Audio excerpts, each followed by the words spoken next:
Od července letošního roku došlo v Kaplici ke změně ve svozu odpadu od rodinných domů. Popeláři nyní vyvážejí odpadky jednou za 14 dní místo dosavadního týdenního intervalu.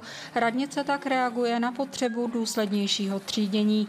Hlavním důvodem byla vlastně nízká míra separace, kde za rok 2023 míra separace byla nějakých 21% a na základě analýzy, kterou máme z roku 2023, jsme zjistili, že je tam ještě nějakých 60% odpadu, které mohlo být vytřízeno, a proto jsme přistoupili k této změně. Inspiraci převzala kaplická radnice z jiných měst, kde podobná změna vedla až k 45% nárůstu separace.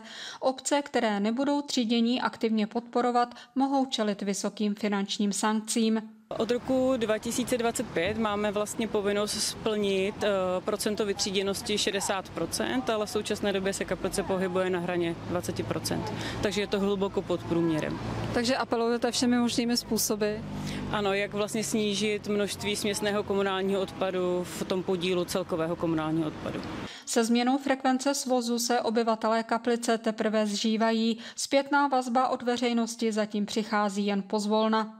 My jsme v domě jenom 2, takže vlastně my máme popelnici víceméně úplně prázdnou, takže nás to moc nedotýká. Spíš vlastně v tom letním období je vlastně jako, že se z toho line takový jakoby nepříjemný zápach. Takže po těch 14 dnech, když vlastně lidé tady jako to komentovali, tak je to asi z tohohle důvodu. Optimální doba pro vyhodnocení, jak se to osvědčilo, jestli se nám ta míra separace nějakým způsobem zvýšila a o kolik, je tak zhruba 3 měsíce. Poplatek za odvoz odpadu zůstává stejný, 850 korun na jednoho poplatníka, přičemž důchodci a mladiství do 15 let mají 50% slevu. Město se snaží optimalizovat náklady na odpadové hospodářství, které neustále rostou. Celkové náklady na odpadové hospodářství města jsou 16 750 000 zhruba, celkové příjmy jsou 7 250 000, takže rozdíl je vlastně 9,5 milionu. To hradí teda město ze svého? Přesně tak. Je s tím spojená velká míra nákladů, které město nese, a to nejenom na svoz komunálního odpadu, ale i na likvidaci a svoz dalších odpadů, jako jsou separované odpady, velkoobjemné odpady, nebezpečné odpady a další. Ve snaze snížit množství odpadů pomáhá i provoz takzvaného reuse centra v tamním sběrném dvoře.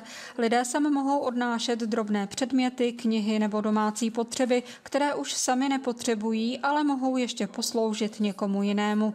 Hrnečky, obrazy, když někdo stěhuje byt, tak většinou ty věci, které už se mu jako nehodí do toho nového bytu, i nábytek, pohovky, tak to všechno sem nosí, a díky mým kolegům a panu Hudcovi, který to tady má na starosti, tak vlastně se ty předměty vystaví a ty další lidi si pro ně můžou přijít. Otevírací doba je stejná s provozem sběrného dvora. A každý pracovní den, kromě středy, od 8 do 5 a v sobotu je to od 8 do 12 hodin.